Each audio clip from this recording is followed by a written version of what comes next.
पुष्कर को भी गुरु तीर्थ कहा जाता, तीर्थों का गुरु कहा जाता। और एकदम बामन घाट के बगल में यहां पर गुरु नानक देव के द्वारा स्थापित एक गुरुद्वारा भी है। भैया पुष्कर का जो गुरुद्वारा है तो साधारण नहीं है।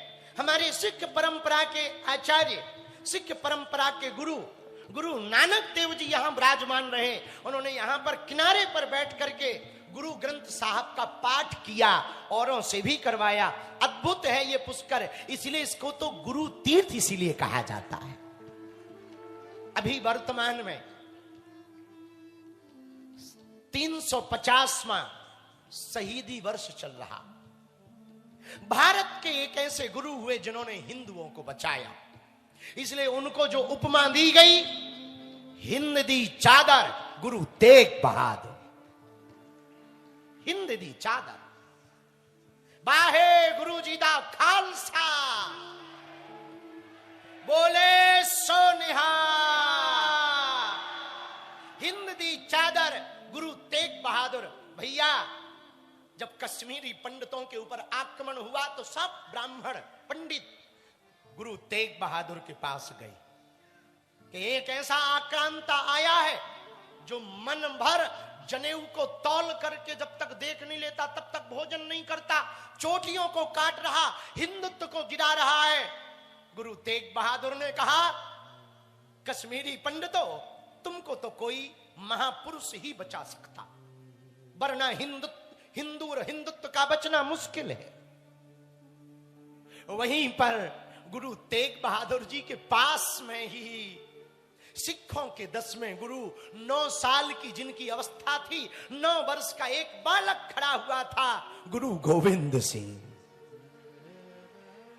गुरु गोविंद सिंह ने कश्मीरी पंडितों के चेहरे पर मायूसी देखी, आंखों में आंसू देखे, और आंखों के आंसू को देख करके अपनी पिता की तरफ गुरु तेग बहादुर, जिन्हें हिंद दी चादर कहा जाता, उनकी तरफ देख करके कहा, बाप जी, पिताजी, आपने कहा हिंदू और हिंदुत्व को तो कोई महापुरुष ही बचा सकता, पिताजी आपसे बड़ा कौन महापुरुष हो सकता है।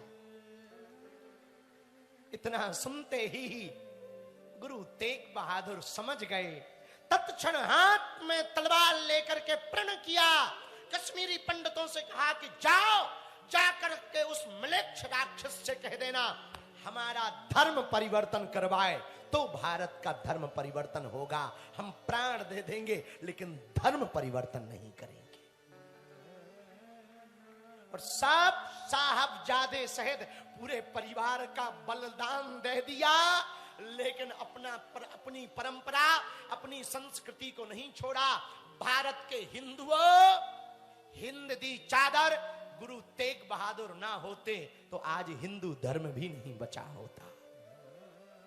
हमको जब सूचना मिली महाराष्ट्र से कि 28 फरवरी और 1 मार्च को देश भर के लाखों सिख परंपरा और सनातन परंपरा के लोग हिंद दी चादर गुरु तेग बहादुर के 350वां शहीदी समागम में पहुंच रहे, हमने भी कह दिया हम नवी खारघर मुंबई 1 मार्च को आएंगे और हिंदुओं से भी प्रार्थना कर रहे हैं, अगल बगल कहीं गुरुद्वारा हो ना तो गुरुओं को जरूर प्रणाम करना। और पुष्कर में तो गुरुद्वारा है, यदि वो ना होते तो सनातनी हिंदू ना बचते। मेरे पागलों, इसलिए हमें लगता है पुष्कर को गुरु तीर्थ कहा जाता, क्योंकि यहां पर गुरुद्वारा भी है। गुरुद्वारा का मतलब क्या होता? गुरु का द्वार, यही तो गुरुद्वारा है। और इसीलिए तो पुष्कर को गुरु तीर्थ कहा जाता, क्योंकि ब्रह्मा जी भी है। और संयोग देखो, गुरुद्वारा है यहाँ, गुरु तीर्थ भी पुष्कर है। और हनुमान चालीसा की कथा कहां पहुंची? जय जय जय,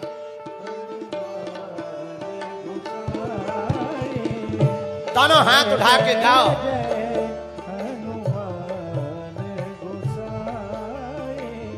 कृपा करो गुरु देव की नाई, कृपा करो गुरु देव की नाई। गाइए।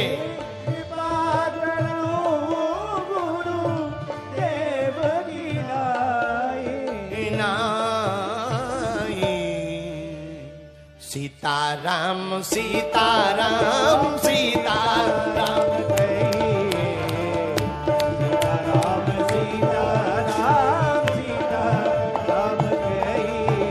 बोलो सीताराम सीताराम सीताराम कहिए सीताराम सीताराम सीताराम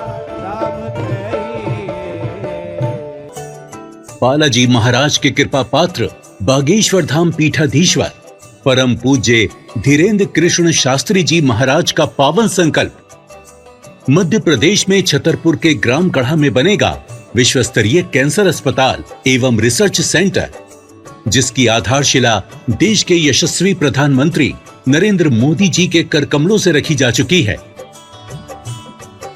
200 करोड़ रुपए की लागत वाले 100 बेड के इस अस्पताल में गरीबों का होगा मुफ्त इलाज। ये बहुत बड़ा अवसर है, बहुत बड़ा काम है। संकल्प बड़ा हो, संतों के आशीर्वाद हो।